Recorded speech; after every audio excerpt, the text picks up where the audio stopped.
সত্যি কথা বলবো, এই কেউ বলে বিপ্লবী কেউ বলে ডাকাত নিয়ে রিভিউ করার সময় যদি কোনো একজন ব্যক্তি কোনো রকম বাজে রিভিউ করে তাহলে কিন্তু খুব খারাপ হবে বিষয়টা। যথা ধর্ম তথা জয়। ধর্ম সবসময় সত্যের পক্ষ না। এই কথাটা বলেই প্রথমে বলবো জয় ভবানী, কেননা বিপ্লবী বলেছেন, পাশাপাশি ডাকাত বলতেও তো ছাড়েননি মানুষটাকে।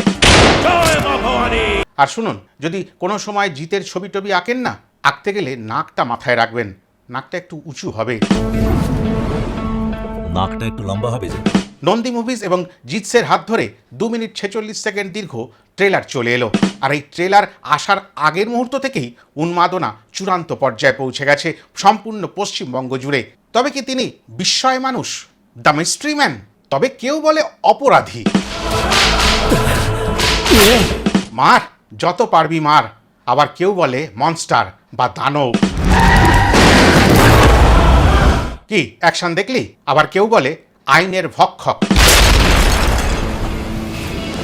হিরোইজম দেখা গেল, নায়কোচিত আবির্ভাব, আর সেই কারণেই তাকে হিরো বলে, নায়ক বলে। প্রত্যেকটি বাঙালির হৃদয়ে যার বাস, প্রত্যেকটি জিতলাভারের মাথার তাজ। আবার কেউ বলে নায়ক। কেউ বলে বিপ্লবী কেউ বলে ডাকাত। এই সিনেমাখানি যে আসছে এটা সত্য ঘটনা অবলম্বনে।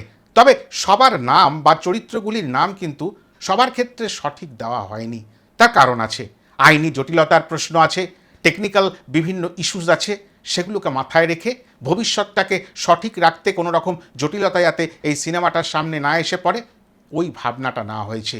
সেই ভাবনাটাকে সাদর অভ্যর্থনা জানাই, সাধুবাদ জানাই, আর এই সিনেমার সঙ্গে জড়িত প্রত্যেকটি মানুষকে কুর্নিশ জানাই। সে এমন একজন যে ক্ষমতার সামনে মাথা নত করেনি। হ্যাঁ, তবে কুর্নিশ জানাতে গিয়ে একটা কথা বলি, ওই থ্রেট করা চলবে না। কেননা আজকে 2রা আগস্ট ওই আলিপুর জেলেরই পবিত্র প্রাঙ্গণে এই ট্রেলারটির শুভ উন্মোচন হলো, এবং ওই একটি পবিত্র অনুষ্ঠানের মধ্য দিয়ে প্রত্যেকটি বাঙালির কাছে পৌঁছে গেল কেউ বলে বিপ্লবী কেউ বলে ডাকাতের trailer. You don't forget that you're standing in my motherland. ওই কারণেই বলতে চাই, ওই মানুষটার ওপর জোরপূর্বক এমন কিছু করো না যাতে বলতে হয় তুমি আমারই মাতৃভূমির সামনে দাঁড়িয়ে, আমার মাতৃভূমির ওপরে দাঁড়িয়ে, এবং তুমি এমন একজন সিংহের সামনে দাঁড়িয়ে যেই সিংহ ওই তোমাদের 3মুখী প্রতীকের সিংহের মতন নয়। এ সিংহ বাস্তবের সিংহ। এ যখন থাবা দেবে তখন কিন্তু অনেক কিছুই পরিবর্তন হয়ে যাবে। ভারতবর্ষ স্বাধীনতা পেয়েছে, আমি একজন বিপ্লবী ছিলাম, কিন্তু স্বাধীনতার পরেই দেখছি যে কোনো সরকারি কর্মচারী ঘুষ ছাড়া কোনো কাজই করতে চাইছে না। তাতেও তিনি তিরস্কৃত হচ্ছেন। কেন এই ধরনের কথা বলছেন? বিপ্লবীদের কোনো সম্মান নেই। এমনই তো ছিল আমাদের দেশটা। একটু একটু করে যদি ভালোর দিকে যেতে চায়, আবার আছড়ে পড়ে বিভিন্ন রকম কীটপতঙ্গ। আমরা স্বাধীনতা সংগ্রামে লড়েছি, রক্ত ছড়িয়েছি। আমি ঝরাতে বলেছিলাম। এর সাথে এমন অনেক বিপ্লবী আছে যাকে নিয়ে সেরমভাবে আমাদের সামনে কোনো ইতিহাসটুকু তুলে ধরা হয়নি। কেননা আমাদের ইতিহাস বিদেশি ইতিহাসকে পড়ে সমৃদ্ধ হওয়ার ইতিহাস। আমরা ইংরেজ সম্বন্ধে পড়ব, মোগল সম্বন্ধে পড়ব, তবুও আমরা কোনোভাবে অনন্তলাল সিংহের মতন মানুষদের কথা জানব না। ধন্যবাদ অরিত্র ব্যানার্জিকে, যিনি প্রথম চিন্তা করেছিলেন এরকম মানুষকে নিয়েও গল্প হয়, চিত্রনাট্য হয়, সিনেমা করার প্রয়োজনটুকু হয়। পাশাপাশি তাকে যিনি প্রথম প্রশ্রয় দিয়েছিলেন সেই পরিচালক পথিকৃৎ বসুকে কুর্নিশ জানাই নন্দী মুভিজকে, আর কুর্নিশ জানাই জিৎ এবং প্রত্যেকটি অভিনেতা অভিনেত্রী যারা এই মহতি উদ্যোগের সঙ্গে জড়িত রয়েছেন। আর ওই ভোর গানটি যখন এসেছিল, ওই সময় 2-1টি কথা বলার আমার প্রয়োজন ছিল, বলা হয়নি। বলেনি, ওই ভোর গানটিতে যে ধরনের অভিব্যক্তি অভিনয়ের ছোঁয়া পেয়েছেন জিতের মাধ্যমে, সেটাকে কিন্তু বলে বিপরীতমুখী অভিব্যক্তি। এই অভিনয় করা বড্ড বেশি কঠিন। যে অভিমুখে অভিব্যক্তিটা প্রকাশ করার কথা ছিল তার বিপরীত মুখে প্রত্যেকটি সময় এই গানটির মধ্যে অভিনয়, এবং এই ট্রেলারের মধ্যেও সেই অভিব্যক্তির ছোঁয়া কিন্তু আবারও ফুটে ফুটে উঠছে। বোঝা যাচ্ছে এই সিনেমার মধ্যে জিতকে আমরা যেভাবে ধরতে পারবো, দেখতে পারবো, আমাদের সামনে উঠে আসবে, প্রত্যেকটাই একেবারে নতুন, করকরে খবরের কাগজের মতন নতুন, আর প্রত্যেকটি নতুন বইয়ের মতন সুগন্ধ দেবে কেউ বলে বিপ্লবী কেউ বলে ডাকাত। সেই কারণেই তো মাস্টারদা বলে দিয়েছিলেন, ইউ আর দ্য রিভলিউশন। তুমি একমাত্র এমন বিপ্লবী যে পরাধীন ভারত থেকে স্বাধীন ভারত প্রত্যেকটি জায়গায় তার কর্তব্য কোনো দিন ভুলে যাওনি।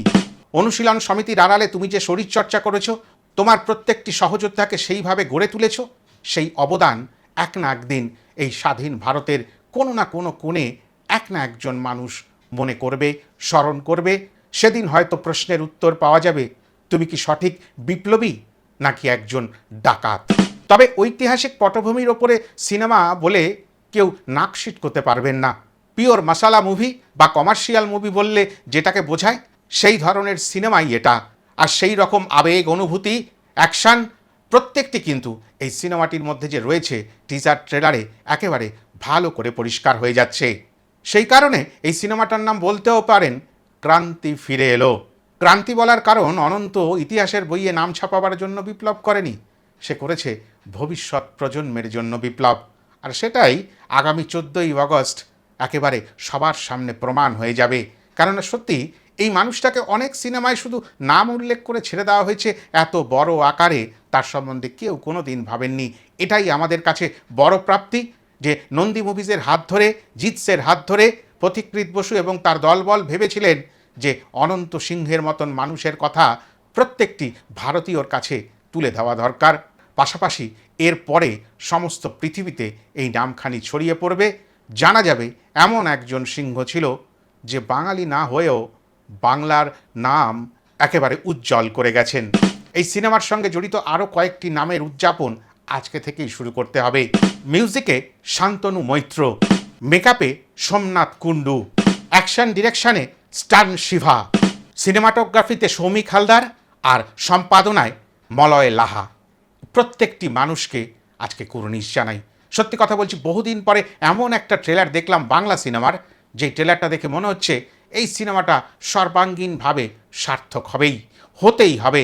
ওই কারণেই প্রথমেই বলে দিলাম যে এই সিনেমা নিয়ে কিন্তু কোনো নিন্দা, চর্চা, সমালোচনা চেষ্টা করবেন না করতে, বিপদে পড়ে যাবেন। আজকে আলিপুর জেল মিউজিয়ামের পবিত্র ভূমিতে এই ট্রেলারখানি কিন্তু চলে এসছে, শপথ নিয়েছে, আর মাত্র 12 দিন পরে বাংলায় নতুন করে আগুন জ্বলবে। সে আগুন কাউকে ক্ষতি করবে না, প্রত্যেকটি বাঙালিকে, ভবিষ্যৎ প্রজন্মকে জানিয়ে যাবে অনন্তলাল সিংহ আর এরকমই অনেক অজানা নামের ইতিহাস। এতটাই বলার ছিল। ভিডিওটি ভালো লাগলে লাইক, কমেন্ট, শেয়ার করে দেবেন। আর লাইকের সাথে সাথে একটু হাইপ করে দেবেন। যারা যারা চ্যানেলটিকে সাবস্ক্রাইব করেননি সাবস্ক্রাইব করে নেবেন। যারা ফেসবুকে এই ভিডিওখানি দেখছেন পেজটি ফলো করে আমার পাশে দাঁড়াবেন। সবাই ভালো থাকবেন। আবারও ফিরে আসবো নতুন কোনো ভিডিও নিয়ে, নতুন কোনো সময়। বন্দে মাতরম। জয় হিন্দ।